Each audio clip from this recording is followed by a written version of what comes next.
मेहनत कश साथियों, अब मेहनत इसी कहाँ हो रही है? हफ्ते में जुबैर साहब से, साबिक गवर्नर और इस वक्त मुस्लिम लीग के रहनुमा हैं, उनसे मुलाकात हुई उनके रिहाइशगाह पे।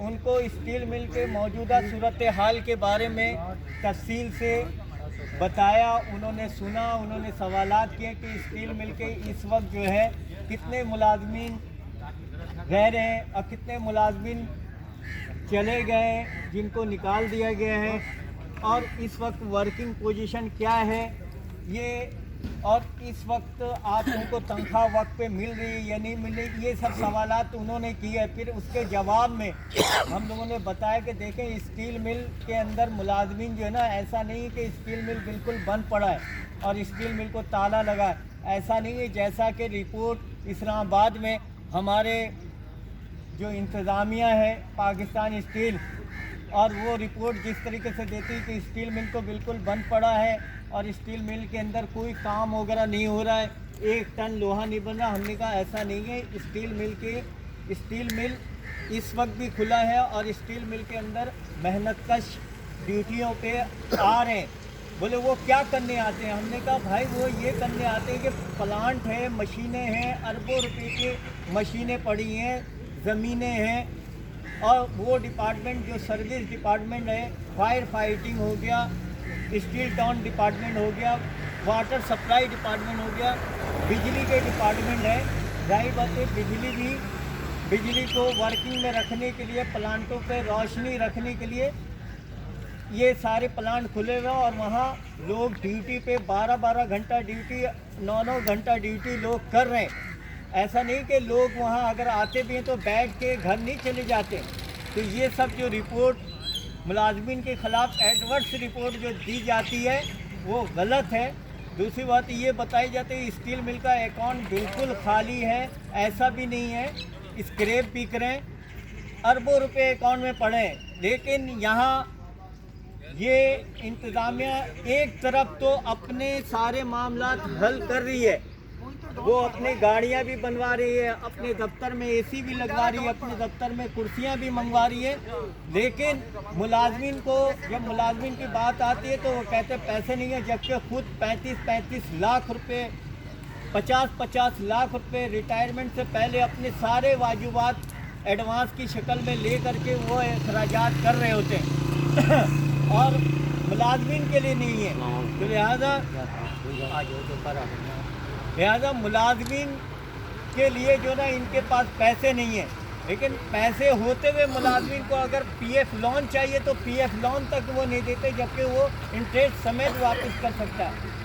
तो उन्होंने कहा कि भाई हम इंशाअल्लाह ताला आप लोग ये करें कि मुलाजमीन के साथ आप लोग राब्ते में रहें। और मुलाजमीन के ख़िलाफ़ हमने कहा ये भी बताया कि देखें मुलाजमीन के ख़िलाफ़ इंतज़ामिया गई हुई है, लेबर कोड गई हुई है, सुप्रीम कोर्ट गई हुई है, हाई कोर्ट गई हुई है, ट्रेड यूनियन के ख़िलाफ़ भी गई हुई है। उन्होंने कहा कि आप ऐसा करें कि एक मुलाजमीन क्या चाहते हैं, ताकि वो बात में ले जा कर के इसाक डार साहब तक मैं पहुंचाऊंगा और उनसे ये बात करूंगा कि भाई जब कोई इदारे के अंदर से अगर इदारा के मुलाजमीन को निकाला जाता है यकमुश्त बड़ी तादाद में, तो या तो उनको गोल्डन शेक हैंड दिया जाता है। ये निजकारी कमीशन का रूल भी है, कानून भी है, एक पाकिस्तान के कानून के मुताबिक ये मंजूर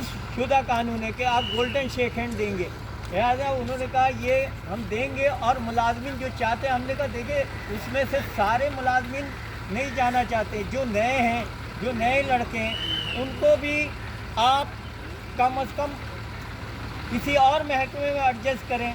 दूसरी बात यह कि जब तक इदारे का मामला तय नहीं होता है उस वक्त तक इंतज़ामिया कम अज़ कम मुलाजमीन के जो फाइनेंशियल बेनिफिट है वो तो दे।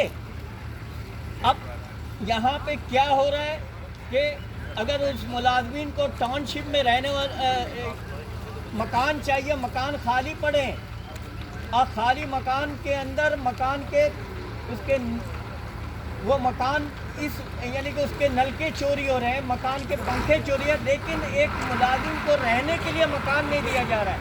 हमने कहा कम अज़ कम मुलाजमिन को, जो मुलाजमिन जब तक इदारे का फैसला नहीं होता, आप मुलाजमिन को तो रहने के लिए जगह तो दें, रिहाइश की सहूलत तो दें। लेकिन वो भी हमने कहा ये सब मसले हैं, हमारे फंड के मसले हैं। तो उन्होंने कहा कि आप बिल्कुल हमें दें लिख करके, और मुलाजमिन से मशावरत भी करें, और मुलाजमिन क्या चाहते हैं एक पूरी तफसीली रिपोर्ट हमें बना करके दें। हम इसहाक डार साहब को और जो इस मामलात को इस्लामाबाद में बैठ के जो लोग देख रहे हैं, जो मिनिस्ट्री के लोग और मिनिस्ट्री की कमेटी देख रही है स्टील मिल के मामलात को, हम उन तक पहुंचाएंगे। और इसके ऊपर आपका हक जो राइट बनता है, हम इंशाअल्लाह ताला पूरा दिलाने की कोशिश करेंगे। मेरे अजीज मेहनतकश साथियों, आपको पता है कि कल जो ना हाई कोर्ट में भी केस था। हाई कोर्ट के अंदर जो केस था वो था कि ट्रेड यूनियनों को कैंसिल किया जाए। कल हाई कोर्ट में भी समाअत हुआ, और समाअत होने के बाद अदालत ने फिर 1 महीने के बाद की डेट दे दी है। अब ये अल्लाह का लाख शुक्र है कि ये जो ट्रेड यूनियनें हैं, जो हमारी ट्रेड यूनियन मुख्तलिफ नामों से है, अब वो काम कर रही है। तो अब 8 तारीख को अदालत के अंदर समाअत है केस की। तो 8 तारीख को इंशाअल्लाह ताला ये जितने भी ट्रेड यूनियन हैं, जो 3 यूनियन है तो इस वक्त गई हुई हैं अदालत के अंदर, जैसे एम्प्लॉयज़ यूनिटी है, प्रोग्रेसिव वर्कर यूनियन है, इसी तरीके से आपके यूनाइटेड वर्कर्स फ्रंट यूनियन है। ये 3 यूनियन पार्टी बनने के लिए गई हुई है कि इन मुलाजमीन को सिर्फ अकेला ना समझा जाए।